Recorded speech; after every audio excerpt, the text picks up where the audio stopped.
Hey guys, it's Tim, and this is Wrestling Unlimited, as it's Wednesday, and you know what that means. It means tonight was AEW Dynamite, and I enjoyed tonight's Dynamite. I thought tonight was a very good show, super easy to watch, flew by really quickly, and yeah, effective. We got 2 new matches officially announced for the pay-per-view in a little under a month. What do we got? 3 weeks, 4 weeks?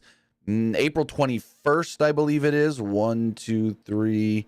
We got about 3 weeks, 3.5 weeks till the pay-per-view. But 2 new matches were announced for that show. Also today, AEW did announce that they will be going back to Las Vegas for Double or Nothing. And here's something that people are not realizing.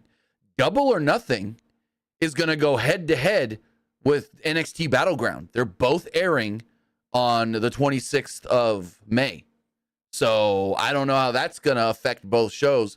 We'll know if it affects AEW or not because we'll get the pay-per-view numbers. We won't know if it affects NXT or not because we don't get numbers on how many people watch on Peacock. Unless it's like WrestleMania, then they tell us, oh, 5 million people watched. But yeah, that's something people haven't said yet. Or some people have, but most people haven't put 2 and 2 together that the Double or Nothing pay-per-view is running head-to-head against the NXT Battleground, a premium live event. So that should be interesting to see what gets, well, actually what we'll know on what gets watched more, which I would assume is Double or Nothing, is the Twitter engagement. What gets talked about more on Twitter. I know for us, we will do Double or Nothing, watch it live, do the podcast right after, and then do a NXT Battleground review the next morning. We'll do all the stuff for AEW, watch the show that night, and then I'll do my review the next morning. That's how I'm going to do it. That's how I usually do it. If there's a conflict like that, I do NXT. Because this is not the first time AEW and NXT have gone head-to-head. And so I usually just do NXT the next day. So we'll figure it all out. That's a Sunday, and then the Monday we'll do the other one. So we got 2 months till that does go. But we also got Luke over here with us as well. Luke, what did you think of tonight's AEW Dynamite? Dynamite was a pretty decent show. It flowed by pretty well. Mm-hmm. And they did a really good job of building stuff up for Dynasty as well. Like the main event, for example, which we'll get to it when we get to it, basically decide who Samoa Joe will face at Dynasty. So I could just wait to ask you this, but I'm going to ask you this now. Willow's the number 1 contender for the TBS title. She's getting the shot. Do they turn that into a triple threat with Mercedes? No, I don't think so. Because what I think will happen is I think Willow's probably going to win, and then they'll probably do Willow versus Mercedes at maybe Double or Nothing. So I was thinking that as well, but what made me think that they might go triple threat is because Willow wins the match, but Julia Hart is more focused on Mercedes at ringside on commentary, getting up and whatever. And so we see that shot of Julia with the belt up against the ropes, looking down at Mercedes. That's why I was like, oh, they're going to make this a triple threat. And I hope not, because it would make Willow having to earn the shot be so stupid. Because it's like, why would Willow have to earn the shot and then Mercedes just be given the title shot? You know what I mean? So I hope they don't make it a triple threat for that right there alone. Right. And I feel like that would hurt Mercedes a lot if she was like, she signed with AEW, because they were supposed to make her like this huge signing and then they just put her straight to the TBS title. Well, I mean, like you said, she'll probably challenge against Willow if Willow wins that belt, but we'll talk about it when we get to it, because it was interesting what she said when they asked her, who do you want your first opponent in AEW to be? They said if it's any of these 4 women, and she had some interesting things to say about the 4 women in the ring, but we'll get to it momentarily. Before that, I want to say thank you for joining us here. Twitch.tv/PWU Unlimited, YouTube.com/Pro Wrestling Unlimited, and podcast services all around the globe like Stitcher, Spotify, Google Pod, Apple Pod, Anchor, iHeartRadio, and so much more. Remember, if you are watching live on Twitch, you can help us out a couple of different ways. You can either help us out by hitting that donate button down below or by donating Twitch bits in the live chat. Also, remember, you can help us out by subscribing to the channel, one of 2 different ways. You can either subscribe with a tiered subscription, or you can subscribe with Amazon Prime, because remember, if you have Amazon Prime, then you have Prime Gaming. Prime Gaming gives you a lot of cool things like free games, free stuff for games, and you always get one free subscription to any Twitch channel you want to subscribe to throughout the month. And I'd greatly appreciate it if you did right here, Pro Wrestling Unlimited. But also remember, like I said, you also get some free games. Like you get Fallout Tactics, Brotherhood of Steel right now. You also get, and why is this frozen all of a sudden? It usually shows me right here, but now it's not wanting to show. But always a number of cool things. You get stuff for Call of Duty all the time. You get stuff for Marvel Champions all the time. You get stuff for Overwatch. So always a lot of cool things you can get for different games and different things, I guess. But with that, also remember to head over to YouTube and do a couple things for us over there.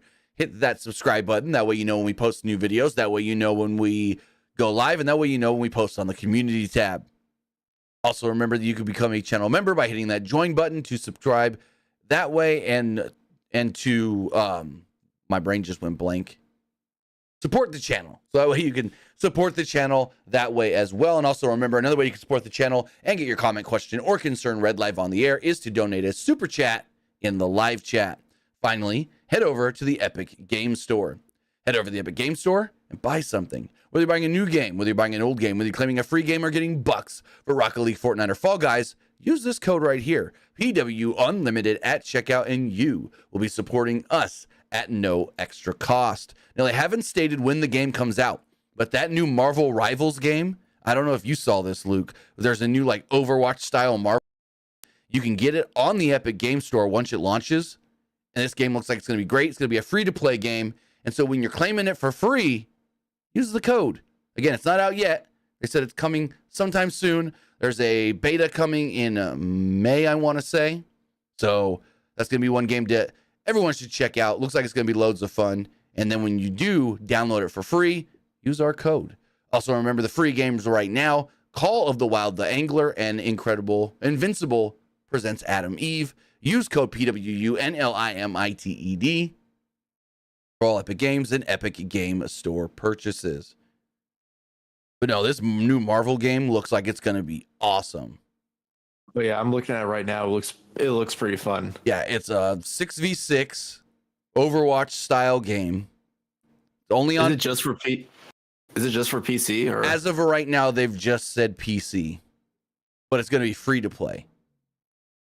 The characters we know of so far are, I'm trying to think off the top of my head because I don't have it here in front of me, but we know you could play as Incredible Hulk, Iron Man, Loki, Rocket Raccoon, Groot, Scarlet Witch, Star-Lord, Mantis, Magneto, the Punisher. I'm trying to think who else. Oh, who are the other ones? There's others. And then there's like, also I'm happy it's not just the big name Marvel characters. Like they got Luna Snow in here as well. So they've got I always forget her name, but Colossus of the X-Men, his sister is going to be in the game as well. I always forget her name. So yeah, a lot of cool characters. All the arenas you're going to fight in are based off of different Marvel properties. Like they show us the Asgard arena in the trailer. They also give us a slight hint of the Spider-Man 2099 setup as well, it looks like. So, Storm was the one I couldn't remember. Storm and Scarlet Witch. When does it come out? They haven't given a date, but they said you can go on their website now and sign up for the beta in March. So. I read here. I think it launches in May. What's what I meant? That's the beta. The May is the beta. I meant May, not March. March is almost over. Yeah. Yeah. You can sign up for the beta, play in May. So no, free to play, looks great. Looks like it's going to be a combination of like Overwatch and Valorant style. So, and an awesome art style as well. But what didn't have a game that didn't get over too well was All Elite Wrestling. Their game pretty much sucked. And yeah, what didn't suck was tonight's Dynamite. The show itself opens up with Will Ospreay versus Katsuyori Shibata. This match was loads of fun. Great way to open up the show. So before the match began, they showed footage of the last singles match, and I think only singles match, that these two men have had together. It was from the New Beginnings in Osaka show in New Japan in 2017. Kazuya Shibata won that match. So early on, both men traded some groundwork as each man showcased a series of counters until Ospreay dodged a penalty kick into a stalemate. Ospreay exploded out of the corner with a shotgun dropkick and fired off forearms, leading to a stalling corner dropkick. There was he took a page out of Shibata's playbook there. Shibata then bailed to the floor, but was met with an Ospreay slingshot dive. Ospreay then took way too long to get back to the ring and ate a running boot by Shibata on the outside. Both men traded strikes until Shibata flattened Ospreay with the suplex on the floor. Back inside the ring, Shibata zoned in on the legs of Will Ospreay. Ospreay attempted to fight back with some chops, only to eat a Saito suplex as we go into a commercial break. Back from said break, Ospreay regained the advantage, but was caught on a dive attempt and booted into the guardrail. Shibata tried another whip, but Ospreay leapt over and railed and jumped over the rail and jumped off with a forearm. There was a pip Cheerio that connected as well for a 2 inside the ring. There were some Kawada kicks that woke up Shibata. He no-sold them and then ultimately dropped Ospreay with one shot. Shibata then couldn't really keep Ospreay down in the corner. He did some Tenryu style chops that led to a stalling dropkick of his own. There's an underhook throw from Shibata that tried to lead to an abdominal stretch, but switched it to an octopus hold instead. Ospreay then tried a handspring Pele kick. The Shibata countered into an STF.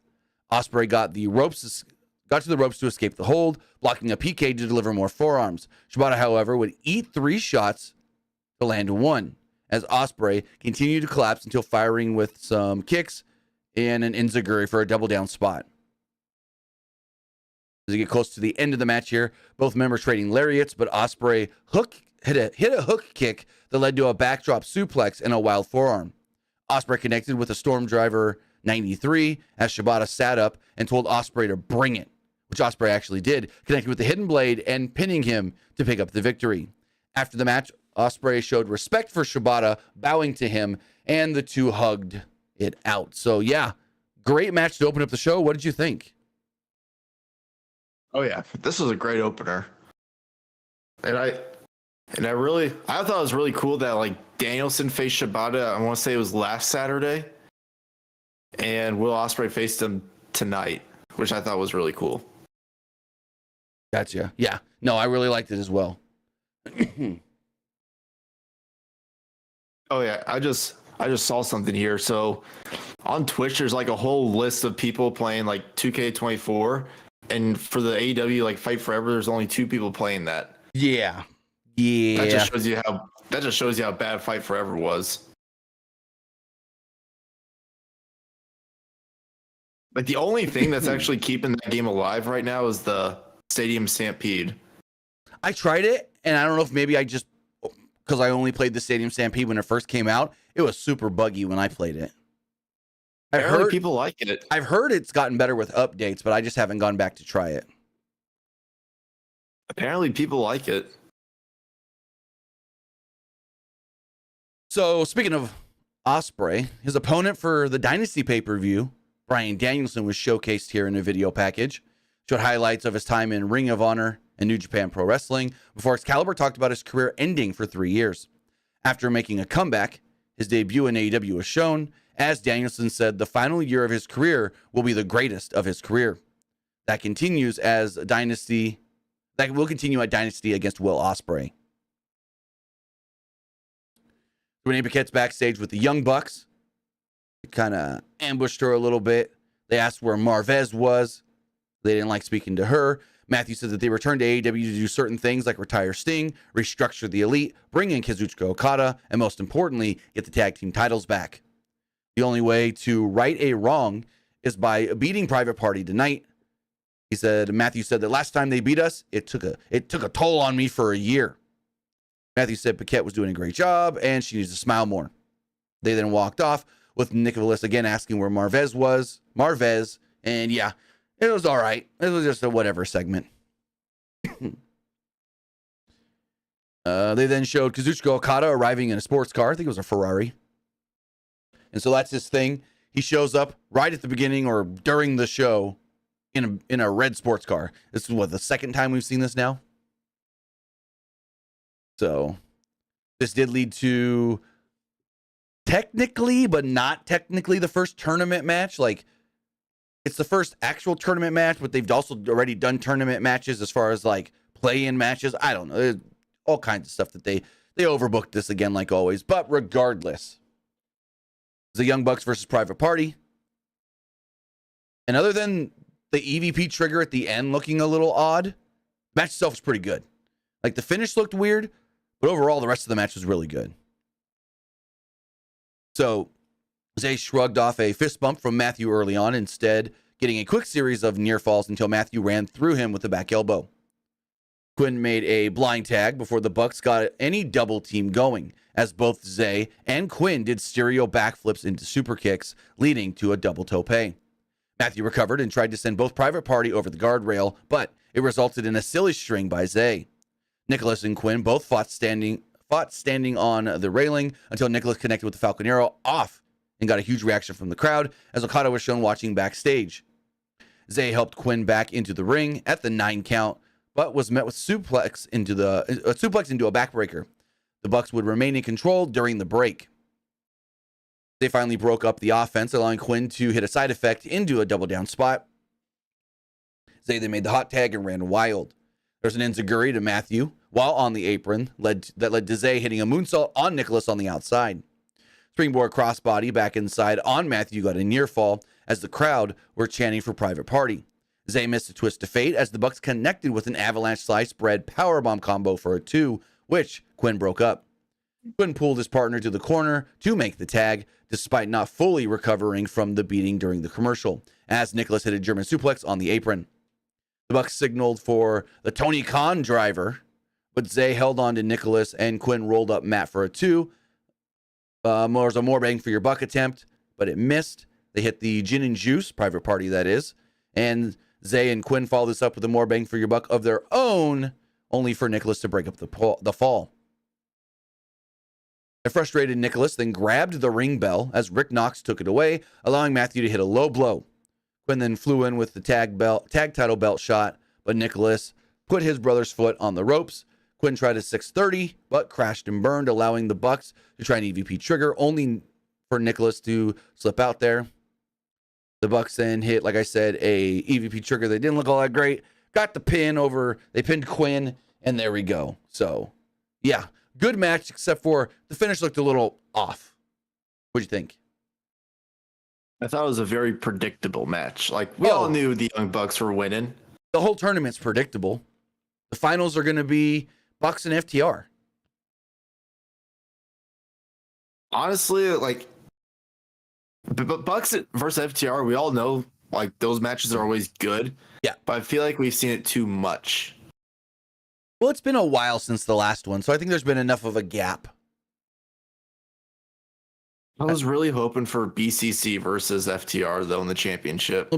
Well, yeah, me too. But BCC's not even in the tournament. Apparently, Moxley's got other dates and stuff that's going to conflict with the tournament. So, we'll see. We do have a bit donation from Esports Gaming Rules on Twitch. He says, with 2024 being a contract year, will AEW stay too loyal with Warner Brothers Discovery or go to Triller TV, with Triller having the next 3 pay-per-views? And I think Tony Khan is preventing Dustin from stopping Roman and The Rock because he wants The Rock and Roman to win. And, okay, well, first off, Tony Khan has nothing to do with WWE and WrestleMania. You saying he's preventing Dustin from stopping Roman and The Rock or whatever, I don't even know what you're talking about. Dustin Rhodes is under contract to All Elite Wrestling, so he can't go to show up for WWE, plain and simple. It's not that Tony's preventing Dustin. That has nothing to do with AEW at all. As far as them going to Triller, no. I don't know what you're thinking there either. Now, let me look something up, because I know Triller has the Dynasty pay-per-view, But did they officially say that Triller has the next 3? Because when you go to Triller TV and you click AEW Dynasty, you can then click the 2024 triple pack for AEW pay-per-views, and it says, unfortunately, these events are not available in your territory, which means as of right now, Double or Nothing and Forbidden Door are not going to be available on Triller in the United States as of right now. So, yeah. As far as Warner Brothers Discovery does go, they're still in negotiations. They're in their exclusive talking period now, and they're not allowed yet to talk to any other networks.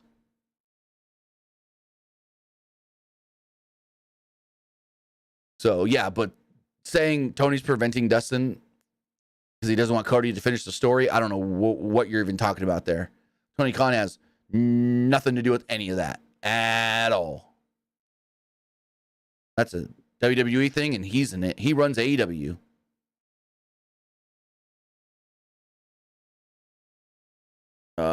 So there's a video package hyping up Konosuke Takeshita.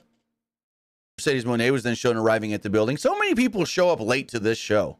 Like, so many people in this company showing up at the last minute. Yeah, what the heck? I mean, I don't know. We then got a cool video from Darby Allin.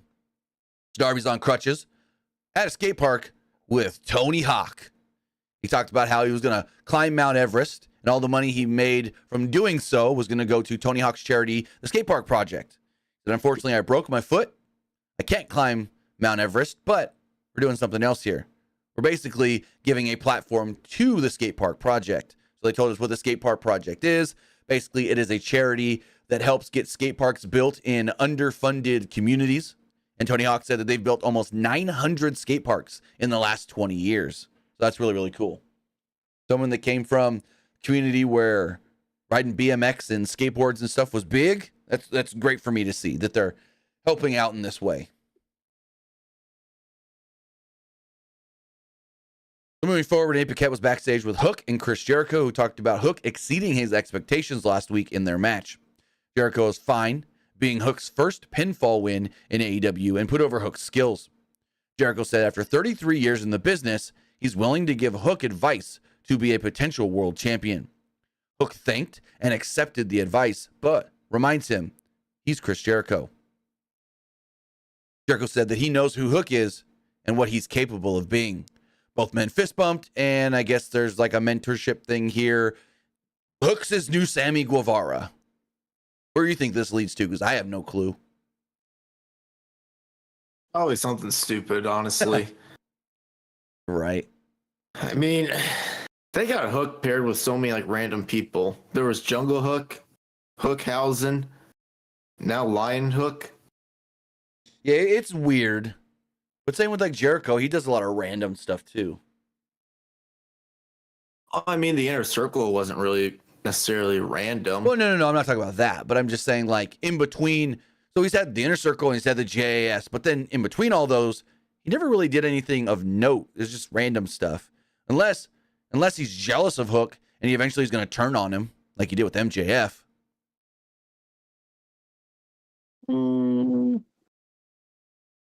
I don't know. I would say the JS, that was definitely random in my opinion. Kinda, yeah. I mean, it ended up being entertaining and cool, but it wasn't. It was just basically the Inner Circle ran its course. Jericho wanted another group, and it just wasn't the same and not as good. Like, that whole group was kind of a mess in my opinion, because people hated it. That group wasn't selling any merchandise whatsoever. The whole thing was supposed to be a spoof on WWE as far as like sports entertainment. So yeah. What's with Jericho always making like jabs at WWE now? Because he knows it's the easy way to get the AEW fans behind him. Basically, yeah, all it is. Considering what WWE did for him, though, I mean. Well, I don't know. Because like when when AEW was first about to be a thing, we've talked about this before. He went to Vince and said, "Hey, there's this other company coming. They want to sign me." And Vince was like, "Yeah, okay, whatever." Didn't believe it. Then Jericho was like, "All right, I signed with them. And Vince was like, no, come work for me. And Jericho's like, I can't. I signed a contract. Vince just thought AEW was never going to actually be a thing to get off the ground. And so just kind of dismissed it. And then when it became a thing, got all mad that Jericho signed with them when he was like, yeah, go do whatever you're going to do. So. But moving forward, we did have the four-way, the women's four-way, Willow Nightingale, Sky Blue, Julia Hart, and Chris Statlander. Winner gets a shot at the TBS Championship at Dynasty. So Mercedes Moné was on commentary. And at one point, she was asked, if one of these four women were to be your first opponent here in AEW, who would you want to face? And so this is roughly 3/4 of the way through the match when they ask her this. And she's like, well, Sky Blue, she's just laying on the apron, so she looks like she'd be too easy for me to face. And then she was like, you know my history with Willow. I don't know about that. And then at that same time, Willow and Anna Jay were on the top rope. And she goes, Anna, well, she's fighting on the top rope. That seems like too dangerous, so I don't even want to deal with her. No, it was Willow, it was Anna Jay and Chris Statlander. And then she talked about, she goes, maybe I could fight Chris. Chris looks like a strong competitor. So very weird. She I don't know. She felt a little off on commentary because like a couple times, there was one point where Sky Blue was going for the code blue, and like she set up Willow for it, and then before she even did it, Mercedes was like, "Oh, she's gonna hit the Sky Blue," and then she hits it, and Taz goes, "Ha! You knew what she was gonna do before she even did it, didn't you?" And then she goes, "Oh, my bad. I shouldn't have said that." I'm like, "Oh my God." As far as the match does go, not a bad match at all.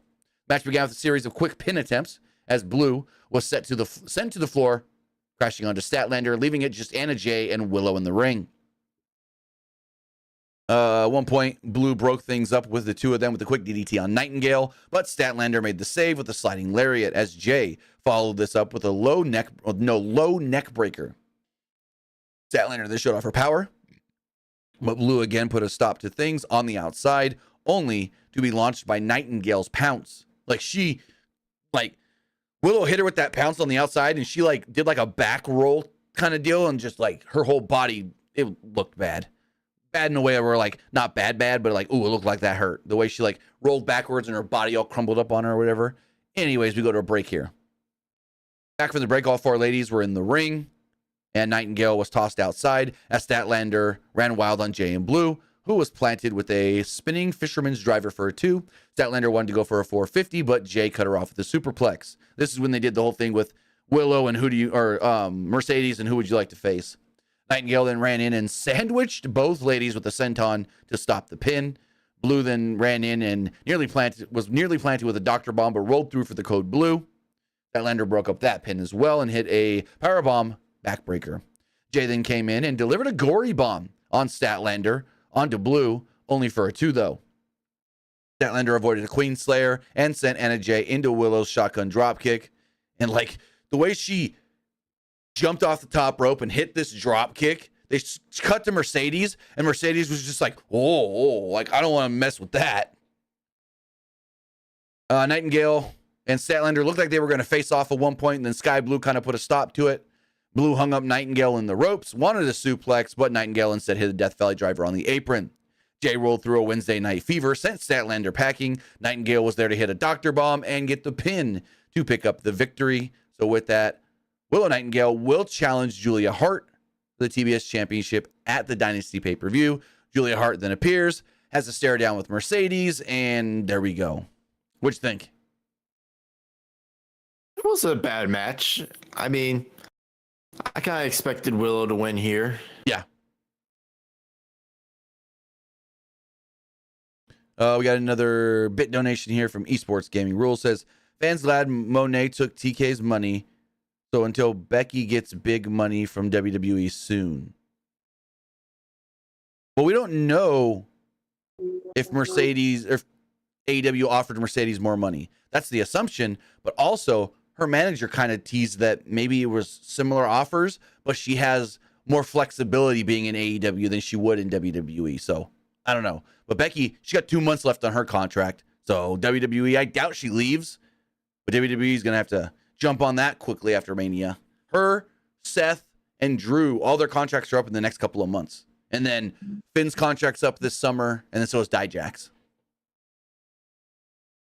I would say the one wrestler out of those that has a better chance of leaving is probably Dijak. I could see Drew leaving. Drew would be the one that, because he's already done it, would just be like, oh, if I left, I'll be fine. He knows he'll be fine because he's already done it.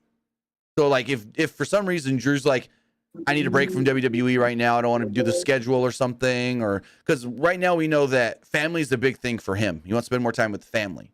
So either he gets that Roman Reigns, Brock Lesnar schedule, or he just takes time away from WWE. He knows that he can go work anywhere he wants, whether that's some indies, AEW, TNA, anyone's going to give him work. So we'll see. That's the one where I'm like, Becky and Seth, they're not going anywhere. Drew, I could see maybe. Finn Balor ain't leaving. Probably not. I don't think so. Dijak, I could see him leaving. Yeah. Like, I think he's someone that would do really well in either TNA or New Japan. Oh, I could see him doing really good in TNA. Oh, yeah. Because, like, maybe from his point of view, there's no reason for him to stay because, all his friends are gone from WWE, like Big Damo, Mansoor, and Brennan Williams. They're all gone. He's really close with them. Now, granted, they are doing good things with him in NXT, and I've heard that everyone, from everything he's doing in NXT, everyone's happy. So maybe they tell him, hey, you're going to stay in NXT as a top guy and go from there, and maybe he's happy with that. We'll see. I know he was pretty salty about the T-bar stuff. Oh, well, that whole Retribution thing was just bad from the get-go. It was. So Renee Paquette's back. Because I know he always says on Twitter how much he hated T-bar. Oh, yeah. So Renee Paquette's backstage with Dustin Rhodes. He said he's 3-1. Also, I need to look something up because I just forgot. They said that Tony Khan was supposed to release the updated rankings after the show tonight. And I forgot to look that up. Let's look it up really fast. Tony Khan. Did they release? Yep, they've released updated rankings. All right, I'm going to pull this up on the screen really fast before we talk about this next segment.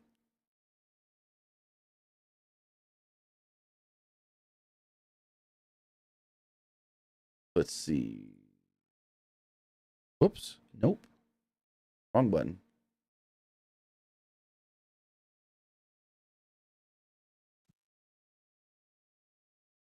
Here we go. Here's the updated rankings. As far as the men's rankings do go, Swerve is number 1.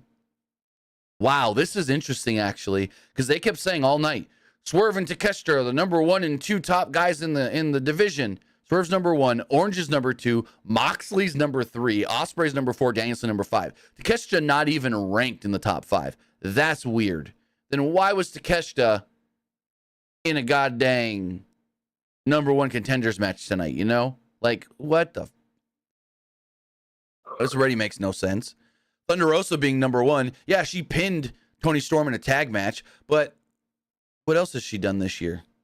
She's done like 2 matches, maybe. Mariah May, Willow being up there, Deanna, okay, whatever, Serena Deeb.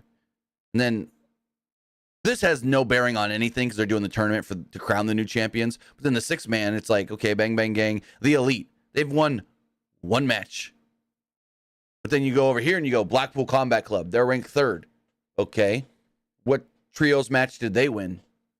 Undisputed Kingdom. What trios match did they win? House of Black. They're ranked 5th. They lost on Collision to the Infantry. Yeah, these rankings make no goddamn sense ever. Any thoughts on these rankings? I mean, did they ever mean anything from the first place? Not really. Because I know, a few years ago, when Hangman was the champion, they had Lance Archer challenge him for the belt, and he wasn't even ranked. Exactly. That just shows you that the rankings don't matter. Yep. Put this back over here on this screen. There we go. So Renee's with Dustin Rhodes. She says he's 3-1 in 2024, and ask him what's next. He said he started the year off with a bang, but right now at 55 years old, he's as passionate as he's ever been. Butcher then walks up.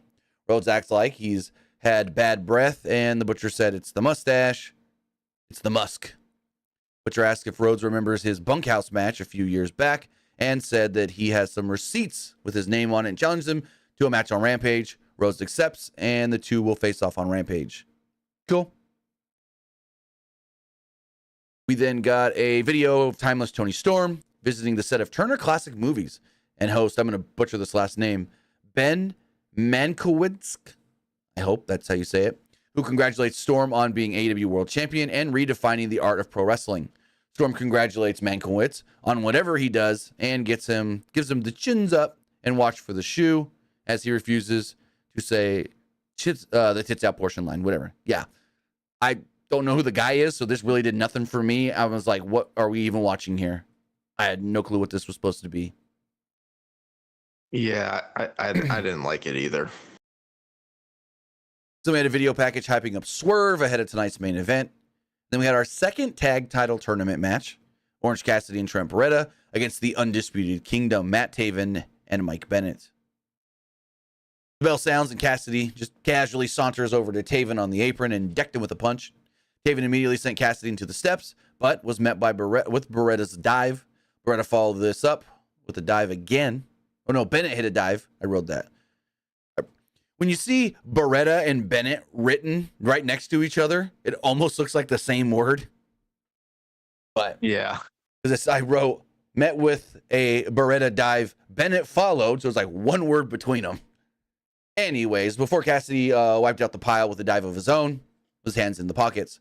Back inside, Cassidy was dropped off the apron, but Beretta delivered a rolling German suplex on Taven, who fought off the third, forcing Beretta onto his corner. Beretta then fought back with a Meteora to Bennett, but Taven drop kicked out the leg, allowing Bennett to hit a pile driver on the apron. There were lots of moves on the apron here, and they went to a picture-picture break. When we come back, the Kingdom was actually in control. Bennett connected on a nice spine buster, but Beretta got the knees up on Taven's Lion Salt, which led to a Cassidy hot tag. Cassidy connected on a top rope crossbody on Taven, but while Bennett blocked the twisting DDT, Cassidy managed to pop off a Stun Dog Millionaire, only to eat a Taven charging knee. Proton Pack connected for Taven and Bennett, but Cassidy kicked out at 2. Taven wanted the spike pile driver, but was crotched by Beretta. The match broke down as Beretta connected on a tornado DDT, followed by Cassidy's spinning DDT. Beretta delivered a charging knee strike as Cassidy and Beretta wanted a hug, but Roderick Strong appeared and ran distractions, dropping Taylor. Cassidy then wiped out Strong with a dive, and we go back inside the ring. Taven tried his spike pile driver once more, but again was crotched, this time by Taylor. Beretta got a jackknife on Bennett for the flash pin. Best Friends will now face the Young Bucks next week in the semifinals, and there's two things that come out of this. A, Best Friends advance in the tournament to face the Young Bucks, but here's the other thing you can look at. They just beat the Ring of Honor Tag Team Champions, so when they lose to the Young Bucks next week, they can still get a tag title shot by saying, we beat the ROH Tag Champions, give us a shot at your belts. What did you think of the match? Not gonna lie, I kind of thought the Undisputed Kingdom would win this, but So did I. I feel like it's definitely gonna lead to Best Friends getting a title shot. Yep. Like at the Ring of Honor titles. So we got another. Honestly, Before. I mean, should they unify the Ring of Honor tag titles with the AEW ones? No, because they're still running Ring of Honor as its own thing. Now, the trios and the six-man tag titles, yes. Those are, you don't need both, no. But the ROH tag titles, I would say, yes, keep them separate. Esports I just feel like they just need to stop the whole Ring of Honor thing and just use it for the footage. Well, my whole thing is if they want to run Ring of Honor, run it separate and quit integrating it into AEW if it's not even going to mean anything. Like, I don't watch Ring of Honor, but I haven't seen clips or anything. I'll catch all the clips on social media. I never see the AEW World Title or the ROH World Title on ROH programming. I never see the ROH Tag Titles on ROH programming. It's like The only title they got over there. Granted, Wheeler Yuta is the TV champion and or is he the pure champion? Wheeler Yuta's got a ROH belt, but he's out hurt, so that's whatever. But it's like their tag titles are never on their shows. Their world titles never on the show. All they got is the women's world champion, basically. Oh yeah, and they also got the Ring of Honor Women's TV title as well. Yeah, they're gonna crown that next week. Probably gonna be Billy Starks. I don't know. I could see it going either way, to be honest. Billy Starks should have beaten Athena, though. That's all I gotta say. I can see the reasoning for it, but I also think it would be cool if both Billy and Athena got those titles together, though, at the same time. So, like, Athena's got the world title and Billy's got the TV title. Right. So, Esport Gaming rolls with another bit donation. He says, I prefer the PWI official rankings for world titles, like WWE world titles, and win other world titles from US, Mexico, and Japan, not the AEW rankings. Well, first off, PWI don't rank things for other companies. They just have an overall, hey, here's our 500 best wrestlers of the year. Here's our however many best female wrestlers of the year. Here's our however many best tag teams of the year. I've never seen, and maybe I just never looked, them do official WWE rankings or CMLL rankings or New Japan rankings. I've never seen any of that. Have you for PWI? I always just see their year-end rankings. Yeah, that's all I see is just the year-end stuff. Yeah, so I don't know exactly what Esport Gaming Rules is talking about. And let me look at the last one for their year-end awards. All right, while you look up that, I'm going to talk about Renee Paquette and Kyle O'Reilly backstage. She congratulates Kyle on his win over Brian Keith on Collision a few weeks ago. O'Reilly said, it feels good. Pull the Band-Aid off after such a long time away from the ring. The AEW roster is stacked. Paquette asked if he's rejoining the Undisputed Kingdom, and he said no. He said he beat Brian Keith on his own, and he wants to keep doing things on his own. O'Reilly said on Collision, but once again, prove why he belongs. So it's like, he could say that he's friends with them, and I like what he's doing, because, like, he's not dismissing them or anything. He's just like, no, I'm coming back after being gone for so long.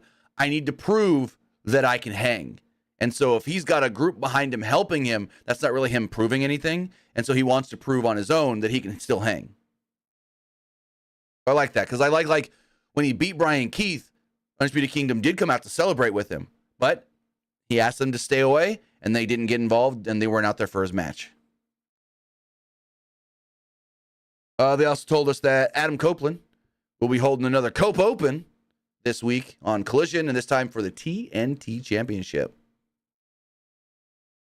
Yeah, all I'm seeing here is the last one was the 2022 ones. I can't find the 2023 ones. If you just Google, where is it? PWI 500. There should be a Wikipedia page for it. Yeah, so just go to the PWI Wikipedia page, and they're all there. The men's, the women's, and the tag teams. And like I said, it's just the year-end rankings. They don't rank week by week. Yeah, so Seth Rollins got the men's one. Yes. Like in 2023. Yep. Rhea Ripley got it, and the tag team one was FTR. Yeah, FTR got it back to back. Did they? Yeah, 2022 and 2023, FTR got it. This says Usos got it in 23 or 22. You looking on the Wikipedia? Yeah. Hold on, let me pull this up. For me, it's showing Usos. It might have been the Usos unless Wikipedia got it wrong. Right here on Wikipedia, it says 2022, the Usos, FTR number 2. And then FTR 1 for 2023 with Aussie Open in second.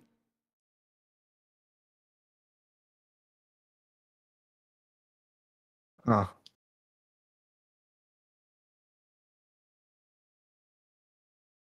So, I don't know. With that, we go into our main event of the night. They hyped this up as a number one contenders match, even though now we know that it probably wasn't because Takeshita ain't even ranked. But it was Swerve Strickland versus Konosuke Takeshita. Don Callis was on commentary. There's a handshake that then led to a little bit of a test of strength and then a little bit of a, hey, what's going on here? They're just going to fight. Strickland just stepped over the arm of Takeshita and put him in a headlock. Takeshita then tried to whip the ropes, but Strickland flipped out and applied a short arm scissor, which was applied much quicker than the last time we saw him do it to the Butcher. Takeshita then escaped and fired off Takeshita line, and Samoa Joe was shown watching backstage. Strickland responded with an uppercut off the second rope to the back and hit a hanging neck breaker through the ropes. Both men slugged it out before Strickland delivered a nice backbreaker, but a quick counter into a brainbuster sent Takeshita back in control. Takeshita refused to allow the ref to give Strickland time to recover and fired off more forearms, with Strickland clutching his neck. Strickland tried a snap bounce back German suplex, but Takeshita no-sold and sent Strickland outside with the violent forearm, taking things to a commercial break. Takeshita then worked over the neck and arm during the break as Strickland tried to start a forearm exchange and suffered the result as Takeshita connected one more, but was sent to the outside. Strickland got enough of a Hurricane Rana from the ring to the floor, as back inside the ring, he hit a top rope crossbody and only managed to get a one off of it. Strickland tried for a combo of strikes, but his neck gave out, and Takeshita hit a home run forearm that crumbled Strickland. Takeshita then blocked a rolling flatliner attempt into a fireman's carry basebuster, charging knee, and a somersault dive to the floor. Back inside, Takeshita wanted the violent corner brainbuster. He hit at Will Ospreay at Revolution, but thankfully Strickland fought out. Because boy, I don't want to see anybody take that move again. I thought Will Ospreay was going to be so hurt by that move. Takeshita was trapped in the corner and hit with a hanging DDT. There's a Sky Twister press that connected for Strickland, but Takeshita kicked out. Takeshita then fought out of a big press and a Poison Rana into a Blue Thunder Bomb. He had a close near fall off of it. Takeshita then took too long to capitalize and allowed Strickland to fire off with a straight right hand. He tried to go for the rolling flatliner, and Takeshita this time hit a pump knee in midair. Strickland didn't manage to stay down long as he finally hit a rolling flatliner, dropping Takeshita on his head. Strickland connected on a swerve stomp on the apron. As back inside, Strickland tried another stomp, but Takeshita countered into a powerbomb. It was a crazy series of counters that led to Takeshita avoiding a big pressure into the wheelbarrow German and a power drive knee. But, Strickland kicked out. Takeshita then wanted an avalanche Blue Thunder Bomb, but Strickland fought out and delivered a house call and a swerve stomp, but Takeshita kicked out and the crowd went wild for this kick out because they thought it was the finish. Strickland couldn't believe it. Crowd couldn't believe it. Both men started trading trading headshots and headbutts and knees and this and that, all kinds of shots. Strickland then fired off with a standing swerve stomp and a big pressure to pick up the victory. Before we get to Joe's little thing at the end, what did you think of the match? Match was very good, and I honestly expected Swerve to win. Yes. Because I think Swerve's going to beat Joe at Dynasty, and I think Swerve will most likely hold the belt to All In and face Will Ospreay. I can see that. And then Will Ospreay wins in the UK. Yeah. We go to the back, and Mojo's kind of upset. Renee Paquette talks to him and asks how he feels about Strickland winning. Joe says it's baffling. This is a man celebrating the biggest fate he's ever going to catch in his life. He said when Strickland walks to the ring next week and signs the dotted line, Joe will make him realize just what he's asking for. Joe said that Strickland isn't ready. He's not that man. And then Strickland is shown celebrating in the ring. Not sure if he saw what Joe said because they're still playing his music in the actual arena area. So I don't know if he saw the Joe thing, but then he's celebrating, doing the whole I want the belt thing, and there we go. So looks like they might be doing a contract signing next week on Dynamite. But with that, get the poll going on Twitch. What did you think of Dynamite? I liked it. It was all right. I didn't like it. So if you're watching on Twitch, go vote over there. As far as the next couple of shows coming up for AEW, we do know that Dustin Rhodes will take on the Butcher on Rampage. There's going to be a Cope Open for the TNT Championship on Collision. Bryan Danielson, Claudio Castagnoli, and Katsuyori Shibata will take on the Righteous and Lance Archer. FTR will take on the Infantry in a tournament match. Ricky Starks and Big Bill will take on Top Flight in a tournament match, and Kyle O'Reilly will be in action. As far as next week's Dynamite, all we know is the Young Bucks versus Best Friends in a tournament match. But with that, you know what we thought of the show.